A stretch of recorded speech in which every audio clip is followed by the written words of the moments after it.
Bájate rápido, tonta. Después de recuperar mi memoria, me prometí a mí misma que dejaría a mi esposo y a mis suegros que me habían hecho pasar por todo esto. ¿Dónde estoy? Me llamo Meg, tengo 28 años. Cuando desperté, me encontré en una cama de hospital. Estaba confundida sobre cómo había llegado allí. Justo en ese momento, escuché pasos y un hombre entró corriendo a la habitación. Se acercó a mí con una expresión de enojo, pero no sabía quién era. No conozco a esta persona, pensé. Perdón, ¿pero quién eres tú?, pregunté. Me miró y dijo, Meg, ¿me estás tomando el pelo? Si ya estás despierta, estás bien, sal del hospital de inmediato. Estar aquí es una exageración, me estás metiendo en este lío. Sus gritos groseros me sorprendieron. Era nuestra primera vez viéndonos, y él me estaba gritando. Una enfermera y un guardia de seguridad escucharon su voz levantada y rápidamente entraron a la habitación para llevárselo. Yo seguía en shock, incapaz de moverme. Entonces, mi madre, Mary, entró al cuarto llorando. Meg, estás despierta, qué felicidad, estábamos tan preocupados por ti, dijo. Pero no tenía idea de qué estaba hablando. Mi hermano, Jake, también lloraba, y mi padre, Ken, se encontraba detrás de ellos, también con los ojos llorosos. Me dijeron que me había desmayado frente a nuestra casa. Me golpeé la cabeza y sufrí una conmoción cerebral con un gran corte que necesitó puntos. No recordaba nada de eso. Aparentemente, un vecino había llamado a una ambulancia cuando sangré mucho por la herida. Mamá, ¿quién era ese hombre enojado que entró antes?, pregunté. ¿Un hombre enojado? Mi familia parecía confundida. Después de hablar con la enfermera y el guardia de seguridad, descubrimos que el hombre se suponía que era mi esposo. ¿Qué? ¿Estoy casada? Estaba en shock. No recordaba nada de eso. ¿Hablas en serio? Meg, mi hermano me miró preocupado. ¿Por qué te desmayaste frente a la casa? Ese tipo te estaba gritando que salieras del hospital de inmediato. ¿Tienes amnesia?, preguntó mi mamá, preocupada. Luego rápidamente llamó a la enfermera para pedir ayuda.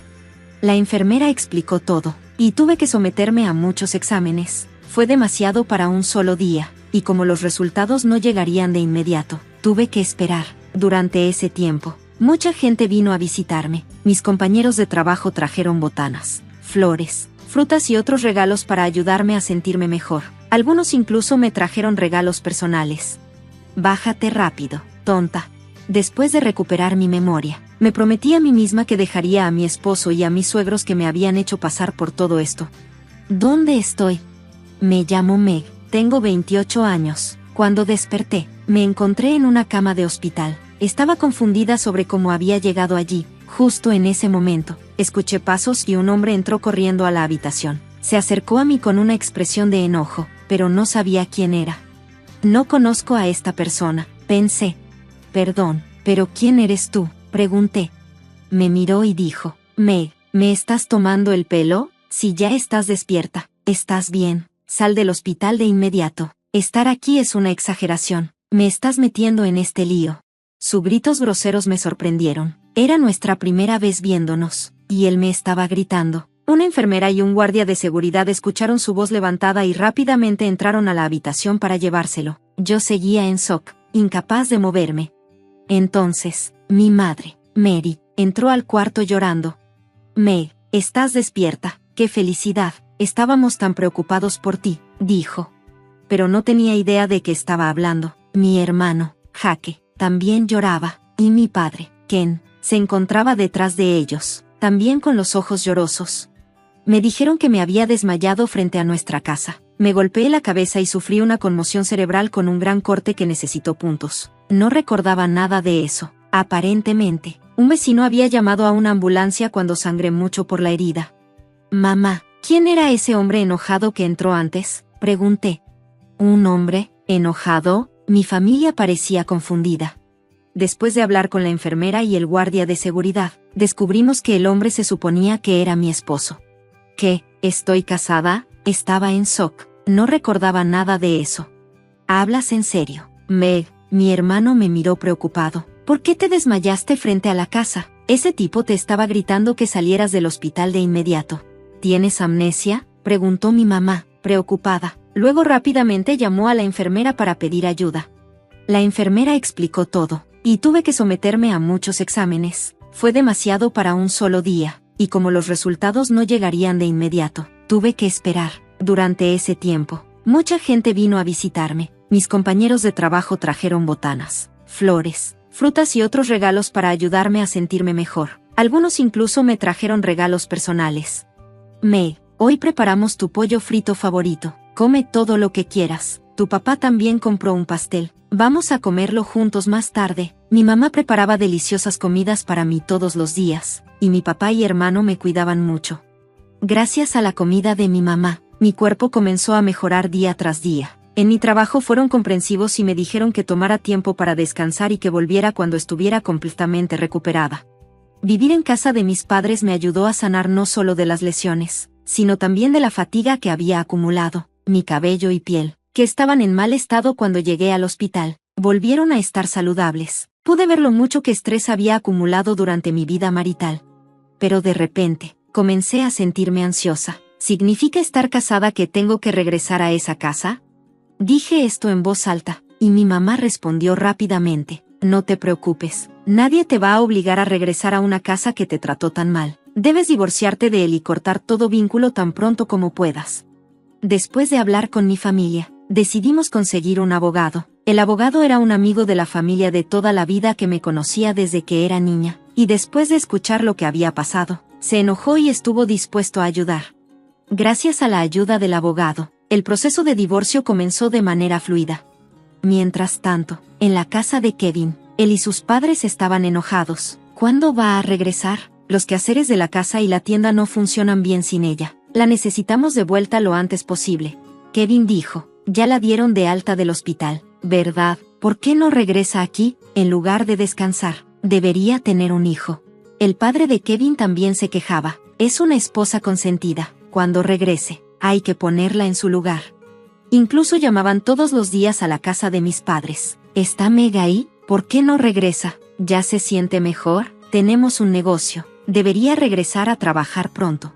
Mi hermano me contó lo que decían. Toda mi familia estuvo de acuerdo en que no necesitaba regresar, pero yo quería ir a recoger mis cosas. Hablé con el abogado, y mi papá decidió acompañarme.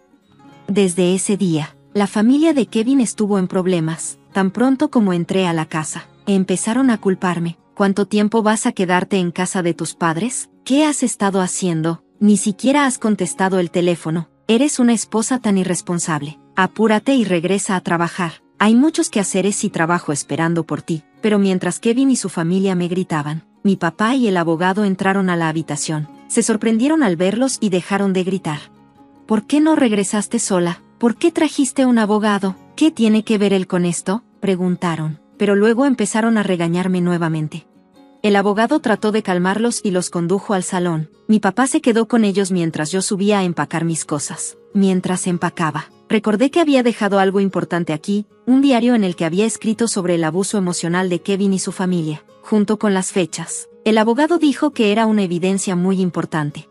También tenía otra pieza de evidencia que había ocultado de ellos. Mientras empacaba, escuché un fuerte golpe en el escritorio de abajo. La familia de Kevin estaba gritando nuevamente: ¿quién aceptó el divorcio? No tomen decisiones por su cuenta.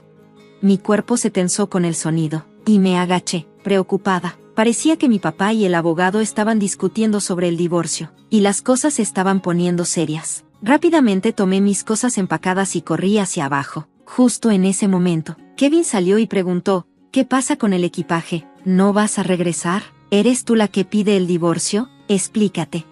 Cuando Kevin trató de agarrarme, el abogado intervino y lo detuvo. La violencia no es aceptable, dijo el abogado. Kevin trató de discutir, pero el timbre sonó. Mi suegra respondió al intercomunicador.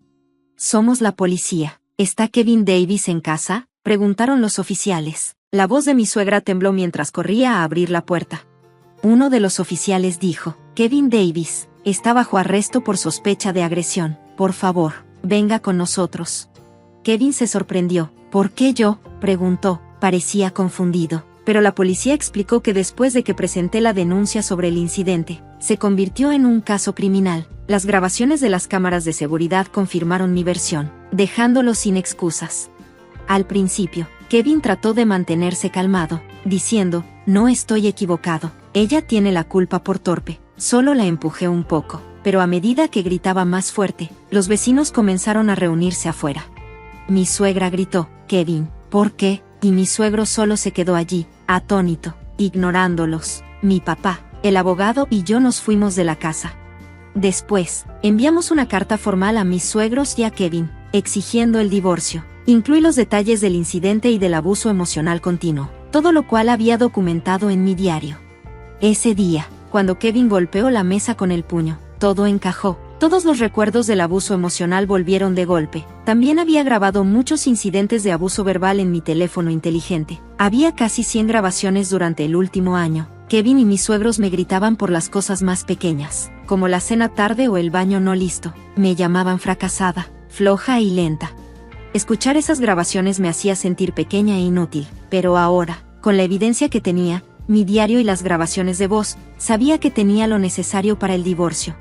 También envié una pieza de evidencia a mis suegros, los resultados de las pruebas médicas de Kevin. Siempre me culparon por no tener hijos, pero resultó que Kevin tenía una condición llamada azospermia, que causaba infertilidad. Había guardado silencio sobre eso antes, pero ahora, ya no me importaba. En la corte, Kevin seguía culpándome, gritando, «Es su culpa, yo no hice nada malo». Su comportamiento no mostró remordimiento, y el juez lo sentenció a prisión sin posibilidad de libertad condicional. También demandé a Kevin por abuso emocional y psicológico. Planeaba obtener compensación y cortar todos los lazos con él completamente. Ya no quedaba amor por él, y me sentí aliviada sabiendo que no tendría que verlo mientras estaba en prisión. En cuanto a mis suegros, utilicé la evidencia del abuso emocional para negociar un acuerdo. Al principio discutieron, ¿por qué debemos pagar? Estábamos enseñándole cómo ser una esposa adecuada. Debería estar agradecida, pero al final, recibí una compensación de ellos también. Después de que mis suegros descubrieron que había pruebas sólidas en su contra, probablemente se dieron cuenta de que el escándalo dañaría su negocio, así que me pagaron más compensación de lo que es típico en estos casos. Sin embargo, sus temores pronto se convirtieron en realidad. El arresto de Kevin provocó que los rumores se extendieran rápidamente. La gente hablaba de cómo Kevin, el hijo de los dueños de la tienda local, había empujado a su esposa fuera del coche y la había herido gravemente. El chisme era difícil de evitar, especialmente porque los padres de Kevin siempre me maltrataron. Aunque yo trabajaba fuera de casa, esperaban que trabajara gratis en su tienda. Estos rumores perjudicaron gravemente su negocio. Con el tiempo, los clientes dejaron de venir y la tienda cerró solo 6 meses después del arresto de Kevin. Para empeorar las cosas, los padres de Kevin habían sacado préstamos usando sus tierras como garantía, por lo que terminaron perdiendo tanto sus tierras como sus ahorros. Finalmente, declararon quiebra. Ahora viven modestamente en un pequeño apartamento viejo y dependen de la asistencia social. No puedo evitar preguntarme si los tres seguirán viviendo juntos una vez que Kevin sea liberado, pero honestamente, eso ya no es mi preocupación. Unos años después del arresto de Kevin y su eventual liberación, mi vida ha tomado un giro positivo. Ronald, mi actual novio y jefe, ha sido un gran apoyo. Me escucha cuando tengo problemas, especialmente cuando mi ex esposo me acosa. Ronald incluso comenzó a darme paseos al trabajo. Un día, mi ex esposo se me acercó de repente, preguntando si podíamos vivir juntos nuevamente. He cambiado, dijo, podemos hacerlo funcionar. Ronald, que estaba cerca, inmediatamente intervino. Deja de molestarla, dijo firmemente. Mi ex trató de argumentar, diciendo, esto no tiene nada que ver contigo, es entre ella y yo, no te metas. Pero Ronald, sin retroceder, respondió, Meg es importante para mí, tienes que rendirte con ella ya. Si te veo molestándola de nuevo, llamaré a la policía. Desde entonces, no he visto a mi ex. Ronald es físicamente fuerte, con una apariencia dura, lo cual probablemente fue un buen disuasivo contra mi ex, que no era muy grande. Pero Ronald también tiene un lado suave, le encantan los dulces, lo cual es un contraste adorable con su exterior rudo. Es una persona maravillosa que siempre respeta mis opiniones, y estoy muy agradecida de tenerlo en mi vida.